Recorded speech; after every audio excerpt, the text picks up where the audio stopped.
চাঁপাইনবাবগঞ্জের পল্লী বিদ্যুৎ সমিতির মহারাজপুর সাবজোনাল অফিসের এজিএম শেখর চন্দ্র সাহা ও ওয়ার্নিং পরিদর্শক রবিউল ইসলামের বিরুদ্ধে গ্রাহক হয়রানির অভিযোগ উঠেছে।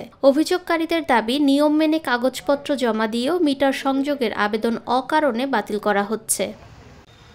ভুক্তভোগীদের অভিযোগ, পৃথক খানা থাকা সত্ত্বেও নতুন মিটার সংযোগ দেওয়া হচ্ছে না, এমনকি সরজমিনে যাচাই না করেই আবেদন বাতিল করা হচ্ছে। এতে নিম্ন আয়ের মানুষ চরম ভোগান্তিতে পড়েছেন। আমি আজকে 5 মাস যাবত এজিএম সারের শরণাপন্ন হয়ে আমাকে বারবার আশ্বস্ত করে এর আপনাকে ঠিক করে দেবো, এই যাবত পর্যন্ত আমাকে ঠিক করে দেন, আমাকে লোড কমাই দেয় নাই।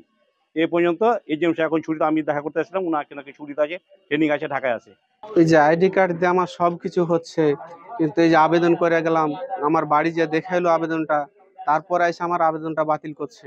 এই যে নির্বাচনের অফিসের আমার এই স্বাক্ষর আছে, সবকিছু আছে, তারপরে কয়েছে আইডি কার্ড এটা সঠিক নয়, এটা ভুল আইডি কার্ড। এই আবেদন হচ্ছে আজ থেকে 5 মাস আগে আবেদন করেছিলাম, ঠিক আছে। ওয়ারিং ওকে, ওয়ারিং ঠিক আছে, ওয়ারিং ঠিক আছে, তারপরে ওয়ারিং দেখতে যায় নাই, তার আগে আমার আবেদন বাতিল।